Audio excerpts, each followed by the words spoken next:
Hey everybody, welcome. Sandra Ainsworth Golf Academy. Good to be back. Been away for a little while, done a bit of this, bit of that, so haven't done any YouTube, so apologies for that. But I'm here. It's this time of year. We're coming up to, where are we? Coming up towards end of November. Christmas is in sight, which is a bit scary. And it's a bit of a time for reflection for me at the end of the season. What's done well? Where are the winners? Where are the losers? What am I going to go with next year? What's on the horizon for next year? So let me tell you a little bit about how my custom fitting's been going this year. What's been good? What's been bad? What's been in the middle? So let's start with Ping. We'll flash pictures up as we talk about these clubs. Ping G430 was released last January 2023, wasn't it? It's been massive. Absolutely massive. Over here in the UK, it's been the biggest selling driver, fairway, hybrid, iron. They've got every category covered, bar probably wedges and putters of Ping. G430 has been incredible for me. G425 was a brilliant club in its own right, and probably the only criticism people made of G425 was its noise. So Ping addressed that, changed the acoustics, and G430 just does everything. You've got your three different models, your low spin, your max, and your straight flight technology. I would say 70% of my sales are in the max, maybe 50%, and then 35% in the SF Tech, the draw bias, and then the low spin for the big hitters with high club speed. Just a great driver, very forgiving, very easy to hit, fully adjustable. That's worked. Fairway's done really well. Seen a lot more people buying into 7 woods this year, which has been interesting in the G430.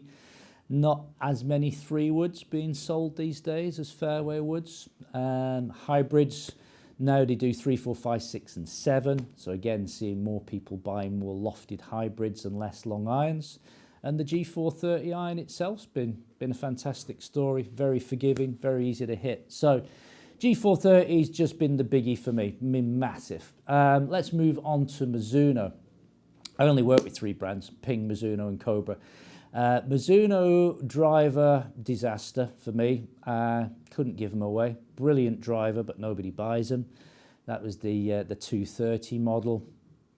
Same in the fairways, same in the hybrids, basically just sold a lot out on eBay or to companies who buy new clubs at vastly reduced prices, and I just got rid of them. So irons do really well with the JPX 923 hot metal, great iron, sort of game improvement, that did really well. Bladey ones, you know, your tour irons, again quite nichey, better player models, done okay with those but not massive. But the woods, I just don't get it with Mizuno. They make some of the great products out there. Technology is good, prices are good, but nobody buys them. Well, they don't buy them from me. Anybody out there using the Mizuno driver, good, great club, but just doesn't sell. So next year in 2024, I'll just have the demo heads in. I won't have any stock. I'll just get them to order because it's just dead stock for me. From a business perspective, there's no point having £3,000 or £4,000 of the drivers sat on the shelf, which you're going to sell at a loss, you know, later in the year. So disappointing that was. Talking of more disappointment, the Cobra Aerojet, absolutely, no pun intended, but crashed and burned for me, did the Aerojet. Just didn't work for a lot of people. And I spoke to some people within Cobra and they've put their hands up a little bit and said, yeah, it wasn't our best selling model. They actually produced a driver which spanned too little. You know, that was the problem I was getting in the Aerojet in their max equivalent. Just a lot of people just couldn't get it airborne because it was such low spinning. It was great for the higher club speeders, but yeah, as a forgiving driver, it just didn't work. So that was pretty awful as well. Again, offloaded a lot of new stock there at vastly reduced prices.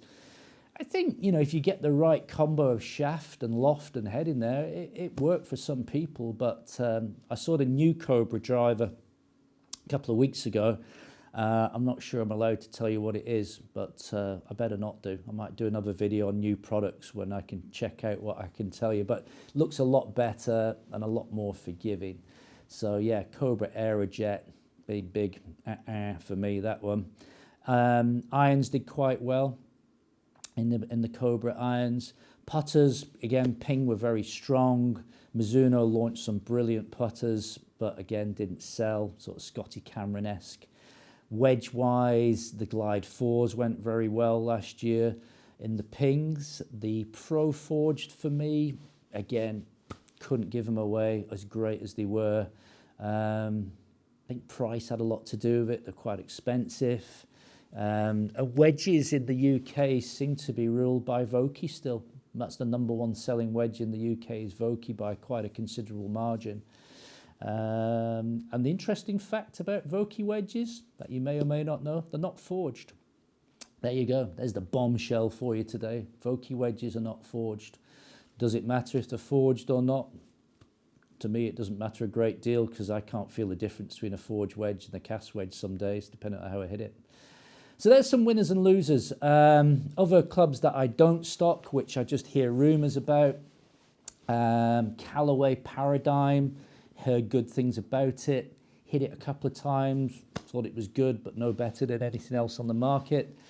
I have, those of you who you've been using the TaylorMade Stealth or Stealth 2, love to get your comments down below on that. Again, hit a couple of times, didn't really do much for me. Heard a lot of people say that the Stealth was either the best driver they'd had or the worst. I know they had some problems with the face coming away from the head, you know, the carbon face, sort of disintegrating. But, you know, I'm not really qualified to talk too much about those two brands because I don't stock them. I just hear rumours and I watch stuff on the internet about it. So, you know, rumours are rumours, aren't they? But yeah, I'd love to get your views on if you've been using a Paradigm or a Stealth or a Stealth 2. Interested to see that McIlroy was using the latest TaylorMade driver, which will get launched, I guess, sometime in January, probably at the Orlando Trade Show. Got to post a video in a week or two on new products which we've seen coming through from Ping and Cobra and Mizuno and a few other companies. So that'll be interesting. So there we go, the winners and losers of 2023 at My Golf Academy. Ping, big winners, massive. Mizuno, kind of great in irons, not so great in woods, and Cobra this year, really, really bad for me in woods and okay in irons. So 2024 is coming, and we'll hope for better things for Cobra and Mizuno. So yeah, watch this space. Thanks for watching the little video. Nice to be back on YouTube and say hello to you guys and girls, and I'll be back soon, promise. Bye now.